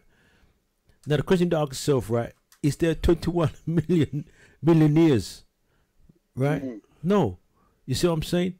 It's about, again, taking action, really. It's all about everything coming down to taking action and practice, So everything will come down to the whole mindset. I just like to add, another thing is we don't make donations. That's one thing we don't do, cause from the religious days, and anytime when we invest amongst ourselves, there's usually the partners have gone wrong. So we don't invest money. When you ask for a donation, the man is going to look for the token, not even a penny. He will give you some little round piece of metal. Yeah. So basically, that approach would not work. That approach when you're asking for a donation or so you need a number. As I said, you need the science that they use when they make us buy the latest Samsung. Even though we've got the last year's model, we're buying the new one. So we need to tap into this science that they're using on our brain to make us spend money without thinking. Black Friday, we spend more money Black Friday than we do on Black History Month. Jammers, Dougie, one thing I want to say. I think we need to sit down and just have a show with solutions. And I don't mean it in a bad way, because I think that 95% of the time we always keep talking about the problem. The solution should be, what is the solution? How do we move forward? Because I think that we talk so much about the problem that we think it starts to become like, you know what, I think it's too much of a hard task. I'm not even going to bother. Well, the thing about it is that we've been trained to do that. The art that they've given us to use, it doesn't. When we talk, we haven't been taught the art of rhetoric or the art of grammar, where the last sentence when you say something is what is the solution. We're continually showing history. When you show history, when it comes to your reasoning capacity, you look at the past. Past involves looking at the facts and looking at blaming. So there's a lot of blaming and bringing back the trauma. The present is where you see where you're at now, and where you come, and the future is what you want the solution to be. But because we haven't mastered the art, we don't go. They don't. Their children go at 6, go to debating societies. They learn grammar. So, and when they go into Parliament, you see after all the cussing and wet brickering, they're in the bar sharing drinks later because they've followed the formula of reasoning and speaking. Is where at the end of the talk, what is the solution? What is the motion forward? We are not thinking like that. Jammers, one of the things that I do want to say, I look at YouTube and as a way of gaining knowledge, and a lot of people have gone to YouTube. Anything we want now is on the net. And one of the things that I do see, and you are putting an event with General Seti. If YouTube wasn't there, I'm telling you, we wouldn't have heard the General Seti. We wouldn't have heard our Umar Johnsons, right? One of the things I'm going to say here, don't you think it's amazing, right, that Seti, Umar Johnson, all these top speakers can have over 1 million hits, over 1 million hits of people watching them. But yet, from those hits, are they generating a stream of income? Because you said it, if it's £1 a hit, that means the community should be financially empowered. But something's going wrong here. If we're on a platform and we are generating those types of hit, it's almost saying to us, why haven't we got our own black platform that we can see Seti, Umar, Muta, that generates those hits? Well, that what generates the stream of income. Well, that's what, as I said, that's what, because we're not about talking, even though we're called the Speakers Club. Yeah, we've built a platform that you can pay per view anywhere in the world, and the finances will come to the Speakers Club to share out to people who are actively being involved in doing things for the community. So this is what we're building, is a platform. But as I was saying, people don't give out handouts or donation. Nobody wants to put a pound together. You've got to put, as you yourself, like you've got to put a show on. You've got to put a show on, like, you know, the Andrew Muhammad. That was a fantastic event where people are not thinking about money. They want to come to the show. And you're the one who's collecting these funds, have the responsibility. Do I just put it in and buy a new gold chain for myself? Or am I gonna use these funds to actually show the rest of the community this is what can be done? You know what I'm saying? So as I said, people like you, that's what we have to kind of show. It's gonna take, sometimes it takes one person to do the thing, you know, for everybody else to follow. You know, it just takes one rock to make one little pebble to move away from the whole rock to come tumbling down the mountain. You see, so that's what I'm saying. It don't take much for one, but someone has to be the front runner. You know. Yeah. But okay. On that point, I just want to ride on to what you said earlier on, and you know, when you made a point, and it's a very valuable point you made earlier on, that in the time of Marcus, the Honourable Marcus Garvey, he was able to organise, more than 6 million people worldwide. Yeah, and there was no mobile phone and WhatsApp and this and that. Mobilize people. And today we can't even mobilize a minibus to go to South London. You know what I mean? Yeah. You see. Right, and the question we ask of why is that again? Well, I'd just like to sorry to quickly jump in. It is the actual Google and YouTube mentor. There's so much information out there that you can't direct yourself to one specific point. No, but hold on. It makes you goggle eyes. That's why it's called Google. Yeah, but but you see, the thing is this, right? That there's so much things going on today where we're thrown out of. We have to think, see, and we're not focused on what's the real object, the real goal we should be focused on, and again, that's a very good question you asked earlier on. If Garvey can organize 6 million, and we can't organize hundreds of people just to go the other side of town, that shows you that and with all this highly technology, so to me, I think we've got too much damn technology about the place. Because as a DJ now, you used to go out and buy your records. You used to be the man because you're getting the latest tracks, what nobody else can get because you've gone and invested your money. So everybody's coming to hear what you've got to play. Now technologies are coming along the way. You've got Spotify. You find the audience have got more music than you. So there's everybody's on their phone playing their own music. So there's even in the dance now, people's on their mobile phone. There's no communication that's happening in the venue. So all this technology can be a distraction. Caller, you still there? Hello? Yeah, sorry, I lost you. Okay, no, we can still hear you. Yeah, so that's a very, you've raised some very salient points, and it is as you say, we can't really give up hope. It's going to take the few to move the mountain, And what I would say is that the thing about you said, they had Layla Africa, they had John Henry Clark over here without no mobile phone that everybody knew about him, because that's another level of communication that before the mobile phone we could still galvanize ourselves sometimes even more effectively than we could do now. But it is a challenge, but I think it's a challenge that we can rise to, So your event is October the 27th. October the 27th, yeah. Okay, what's time? 7 till 11. It's 6 till 11, but showtime 7 till 11. But as I said, it's not just a talk. This is what it is actually. It's a Saturday. It's a Saturday. This is Saturday. Yeah, Town Hall Approach Road. Tickets available from the Bernie Grant Centre or from myself. But I said it's not just a talk. It's about connecting with America and creating global wealth between the two by having an event, a common cause where we can both move towards both financially and even with the energy that we put together. So it's not just bring over SETI. It's connecting the US with the UK. We want to do this with the Caribbean and also Africa. You see. How much is the tickets? Tickets are early bird tickets are £15, and normal tickets are £20. It's £25 on the door, but tickets are selling fast. And are you using any?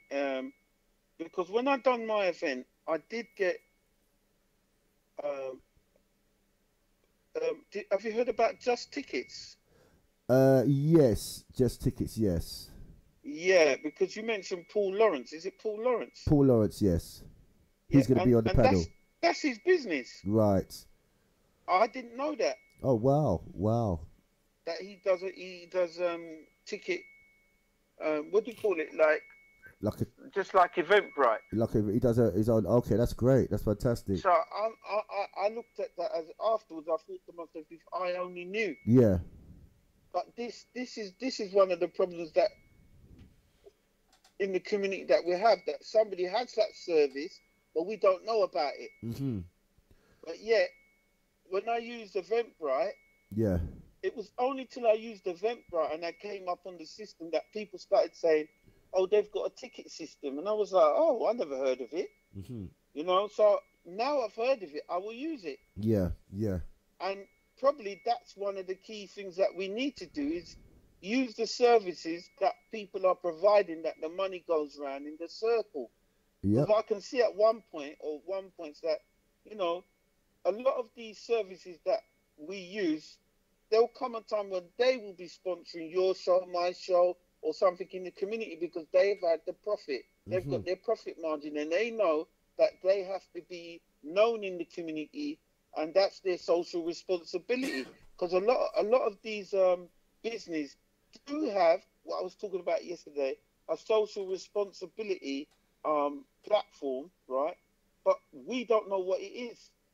But we will see that other charities and groups and organizations tap into Tesco's social responsibility, Sainsbury's and all these big companies, because we can tap into their social responsibility and get some funding or some money. But we have this, it seems like when it comes to tapping into certain things, we look at it as kryptonite, like our organization's going to die because a big major company donated some money. And I think we shouldn't be frightened of that. You know, we've got to remember these organizations like Tesco, Sainsbury's, we go in their shop daily and buy their goods. So they have almost, in a sense, have got to give back to their community. But it's for us to say, you know what? Every day we're going to Tesco. You know what film this reminds me of? You don't ever remember the film Do the Right Thing? Yeah. Yeah, I remember it. All the black people kept going in the pizza parlor, but the man who ran the pizza parlor had all the pictures of all of his people up on the wall, but the consumers were all black. And the guy came up to them and said, hey, I forgot his name. Al, how come you ain't got no brothers up on the wall? And, you know, and the guy turned around. Remember, the whole film was based around the pizza parlor, and they had a riot in the end. Remember? Yeah, I remember the film. Yeah, the film. Yeah, and that's it. I'm now gonna invent an app called Do the Right Thing, because we have to do the right thing.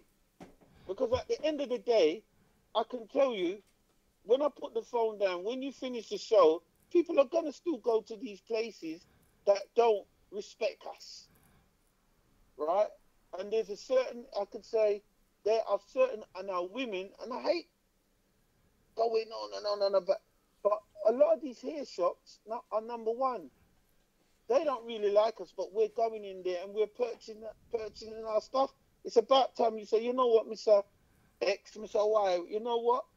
You have to invest back in our community.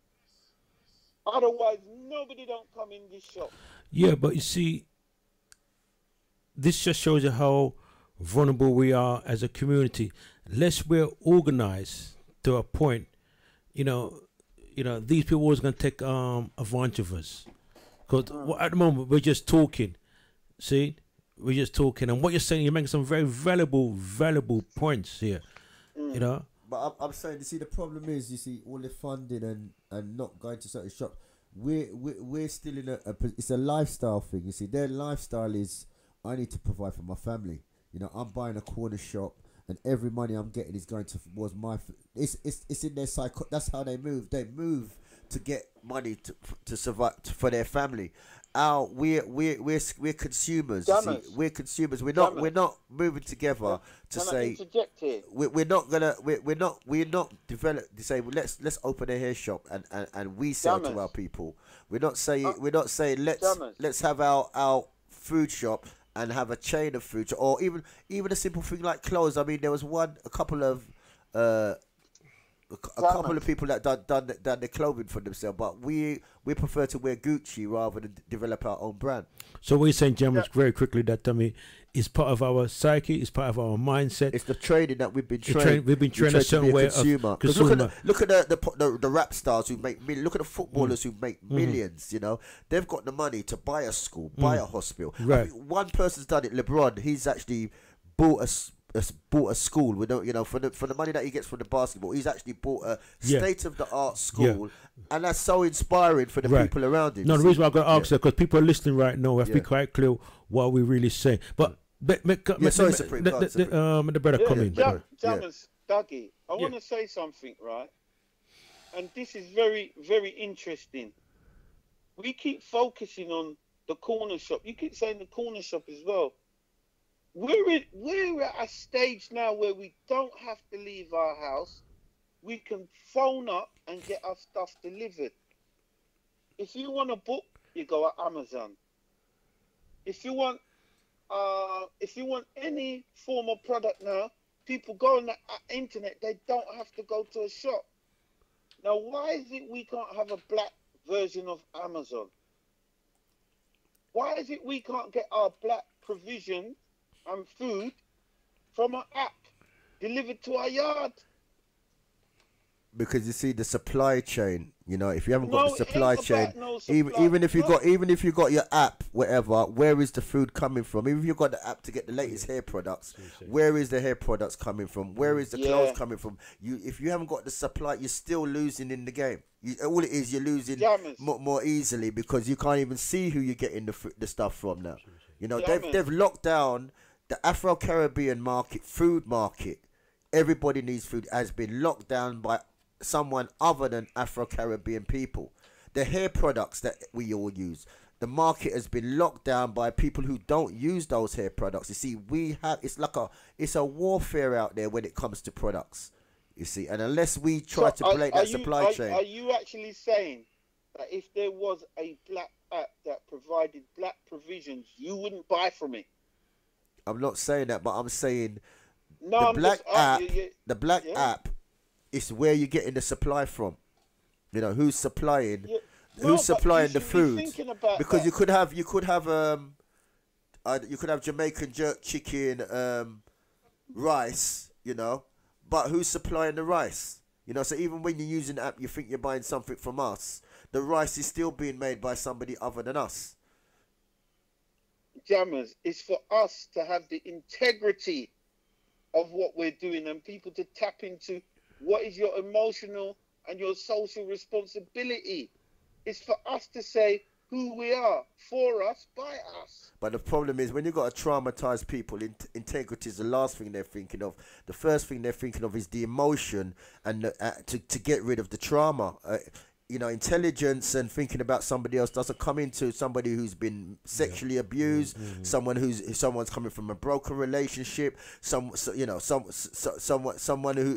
who has no money, you know, or someone who's got ailment, sick, someone who's in sick, can't even, you know, that's the problem, is that we don't have the environment where we can make proper logical decisions based on future, because a lot of it is based on trauma.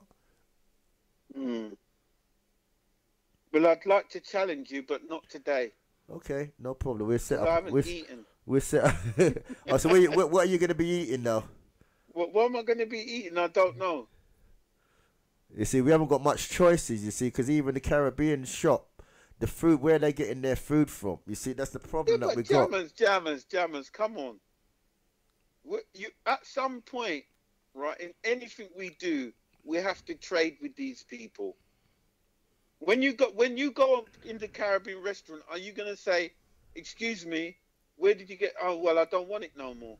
No, but I'm saying, look how serious it is when Africa, the country with the most natural resources, which should be the power base when it comes to trade, is virtually being taken over by China. I'm saying that's small talk when you're talking about trade, but I'm talking the bigger picture is that you're putting yourself at the mercy at somebody else. After a while, I would like to have our own farms, our own ducks, our own pigs, horses. You know, let's go. Let's. You know, you're talking about that. You want to go to source. You can't go straight to source at first. You have to deal with someone, and then when your company or whatever you're doing, you start saying, "I'll have my own farms. I'll have my own factories." But you're not going to get that overnight, and you're not going to get that with the mindset of £1 on one day in the year. Well, you see, I strongly beg to differ with that, because when you look at comic relief, you know, when you look at that when they organise their the one for cancer, when you look at the one they do for Alzheimer's or children in need, one day, you look at the amount of money that they make in that one Yeah, day. but That's now more than you're- any of you're- our organizations get Yeah. from funding put together. But Especially now- when that one day involves, because usually involves a global platform. You know, as I said, there's 96 million people in Nigeria. You know, so we have the potential, just how we make Adidas great. You know, we have the potential to do that thing in that one day. Yeah. But I think what Supreme is saying really is that, I mean, we have to start, you know, where we're at. I think that's what you're saying, really, Supreme. Yeah, that we just start where we're at, and we have to, even though there are obstacles what's in the way, there's obstacles there, but we just have to start, and that's where the commitment comes down to start. Once you made a commitment, go on. Yeah. Bless, Brother Dougie. Yeah. The other day I went to the Holy Coptic Church. Yeah. Do you know that they have now growing their own grapes, their own provisions to supply to us? And I said to myself, look at that. We do have people that have allotments that we can go to. We don't have to go to, you know. But what it is, it's almost like we need to go to a shop to get that experience of pushing a trolley around, right? Smelling the bakery in the shop, getting served, getting our food scanned. From the Caribbean who wants to get back to his roots, growing, and you can see where he's growing and what he's done with it. Right. But I have to big up the Holy Coptic Church. Gonna tap into the grape. I bought some of the grapes. The grapes taste beautiful. Well, I bought some of their natural juices. The grapes were from here? Yeah, Holy Coptic Church. They're upstairs at Tottenham Chances. Yeah, I know, but you said you bought some grapes. Yeah, they grew the grapes over here. Oh, that's amazing. That's interesting. Yeah, they grew. They've got their allotment. Their land. I don't know where their allotment or their land is, but I know I saw the progress, and I saw that they were on this allotment, and they were doing their their farming, they're growing of vegetables and stuff like that. And there are people that actually, I think we've got Paula and Marie who do ground provisions as well. You got DJ Robbie who's doing the ground provisions, but a lot of us are not going to turn around and buy their thing because we want the experience of going into Tesco's. Yeah, sorry, Supreme. I'm gonna have to go, but it's been pleasant talking to you. Now, let me know the time and place where you're setting up this challenge, and then we can. Yeah, okay. Yeah, I can get into training for it. I'll see you later. Respect, yeah. Tell you, but carry on, Supreme, because I'm gonna you carry on. What's that? Carry on, Supreme, because I'm leaving. You're still here, so. Yeah. So yeah, great event last week. I have to say, great event last week, and I'm looking forward to working with you at the etymology lecture on Sunday the 21st of October. More knowledge show. Oh, it's a Sunday. Yeah, Sunday the 21st of October, the More Knowledge show in conjunction with Jammers doing etymology breakdown, the origin of words. The first complete breakdown of etymology and etiology. Sunday the 21st. I'd like to name it The Hidden Truth About Words. Well, that's fine. Well, you can, Jammers. That's fine. Yep, you can do that. No problem with that. It's going to be the first worldwide breakdown on etymology, complete breakdown, never before seen or heard before. Thank you. Okay, Jammers. Boom. You know what? I think I'm just going to go inside and get something to eat. So I'll stay tuned to the show. All right. Respect. All right. So respect, yeah. All right. Respect every time, fam. Every time. Respect. Big up your status. Okay, bye. All right then. Okay then. So what's happening now? That Jammers got to rush off, and in depth on a serious mission. And Jammers is very busy, man. So we're gonna have a very short break and continue the whole reasoning. No, him cause it to stop. Him cause it to stop, right? In Kingston. And send it, but in the sense that he's saying that, he has caused it to stop, but yet still, you really want something bad happen to somebody else because you direct it into something else or somewhere else. Well, I don't know if it's him directed there. I don't know if it's him directed there. I think it's just nature carry go there, so. I think it's nature don't make it come here, so I did it. But actually, as you know, we speak about the storm, you know, it's really the collective energy that we had here that pushed it away. And I firmly believe so. All right, so what's the time when it leak like, what 80 now? There was no collective energy there. I don't think so. And there was a collective energy in Florida. I don't think so. And none on the side of Cuba. I don't think so. And that sound pious to you? No, because I tell you what, right? It's the oneness and the so what to, all right, so what to Gilbert now? What to Gilbert? Huh? What to Gilbert now? When Gilbert mashed up the whole of Jamaica the other day. We needed an awakening. You see? All right, you see? All right. I wasn't here to blow it away. No. All right. Let me explain. All right. Everybody in Jamaica thought it was a COVID. Stick up in. This is my little problem with these ideas now. One, if the thing leak, a man say, well, people never did a prayer enough. But if it don't leak, people say, you know, sister, we did a prayer hard But it could be so, though. I never said couldn't be so. I am saying that's the problem I have with the thing. Maybe we didn't get complacent in Gilbert. No, I don't think so. Yeah, but an absolute reserve because nobody thought it would come. No. And that is why that nobody prayed. Energy wasn't there. That critical mass wasn't to repel it. So I'm to the number one. It would come. All right, so I'm to the killing the guana Jamaica when nobody else, nowhere else in the world it a go on so. How the religious mind work? Well, the religious mind say now that Christ, God give us free will, you know. No, me know, but when I say no, in terms of the people them who are saying them stop the storm. Why these people? We can't have that collective energy. That collective energy now to stop the crime. Maybe we're just not tapping into. But I'd prefer you stop the crime than the storm. But we need the politicians. I'd prefer.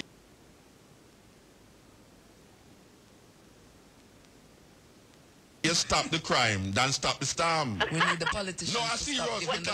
At least the storm. That's right. The storm a mash up place. The gun that kill people. I prefer you stop the crime than to stop the storm. Trust me. Well, maybe what we need to do collectively, right, is put that energy into it. And I tell you what, right, the people who lead our nations, you know, right, is a very important set of people, you know, because they are put in a place, they understand of authority, right? And, you know, if we want to be truthful, it is some of the same politicians who give the same little man a gun. Yeah, but they have a overposition, don't give nobody no gun. And the youth them get it themselves. Absolutely. They come along in a barrel on TV. Yeah, but that seed was planted 30 years ago. Yeah. No, we not say no. We just say, you know, like, I could put the table on the table so now. A lot of the gun them are coming out of the country. I know politicians are bring them. No. A drugs man are bring them in. Absolutely. You know, get a man who have contacts of foreign, who have certain little barrel around now. I don't know politicians. Yeah, but it's where the politicians them gun, they don't turn legal gun now. Where it started. It started the politician them. It started the politician them. And their minds have not been changed. No. Yeah. You know, so it's encouraged. That's why I'm thinking that I think all the politicians that are listening listen to the secret, even and them can get it from me. But you asked, but you said an important thing. Why is it that people like Almino, etc., can't get together and create that same force that repelled the hurricane and repelled the bloodshed? And you know why? You know, but you know why? You know why? Because guess what happened now? Yeah. Them doubt themselves. Who, Carol? No, not Carol. Carol No, Carol don't. No, man. Hello. Listen, the fact of the matter is that they think that the problem is so much greater. Who's they? They're the people who you are asking that you assume have the ability, or say they had the ability to repel this hurricane. I am not assuming. They say. Yeah, that's what I'm saying. Carol just say. Yes. That part of the blowing way was part of our chanting. And Al Miller say, the Christian them prayed. And your sister. Your sister the Christian. Your sister the Christian just say, yes, it's a collective thing. So why I'm saying to you now. Because the energy not there. So yes, and the energy not there because of their own fear. Carol. Because I'm not looking at God, man, because of them own fear. Them doubt so them can't do it because the problem is so insurmountable. Yeah, me no Delphos. You know, there's a saying in a Muta that fear kills and hope builds. Yeah. Right? Yeah. And if we live by that, you understand, and live, because we have not even tapped into a fraction of what our mind power is. Definitely not. You understand? Definitely not. And if we really, come to a certain base, right, and decide to really tap into a certain energy, then we are able to do great things that we can't even explain. Yes. You understand? Yeah. Because maybe on another program, we can talk about something else that I can tell you that I have seen even with my own self. Yeah. Right? Everybody have their own story. I could bring in a young mind because she know what I say a young mind, but she there for a long time. I could bring in a Aisha Aisha, you see the whole reason about the self, tapping into self and knowing self and the law of attraction and thing. I think this part of the whole thing, the major thing about the devil thing is that most religions have some kind of devil something in there, and as you said, that is the doubt that is there. Because as much as a Christian will say, yes, oh Jesus, yes, Jesus will save them, Jesus will save them still pray that, lead us not into temptation and deliver us from evil. They still have the evil and the devil thing in that. Even you're still saying the negative. Yes, God is going to help you. God is going to help you. Whatever you want to call it, God, but you still say, oh, the devil this, and oh, somebody have a phobia. You say you have to go to church, and it is still there. So you say them a draw that the law of attraction as Steve say. You're still in the negative even though you're in the positive. Exactly. And usually they give more energy to the negative because the Christian, they give more energy to the devil, When you hear them in church, they're talking more about the devil than they're talking about God. More about living. And more about God. True. And allowing individuals to... All right, let me ask a question. Let me ask a blunt question, Isn't it possible that because we keep God alive, the devil will always be alive? So in order to eliminate the devil, would have eliminated God? Say that again. All right, listen to me. Listen to me. That's emulated. All right, the reason... That's yourself. No, wait. There's a notion in Western civilization that you have God out there, so, and you have the devil out there, so.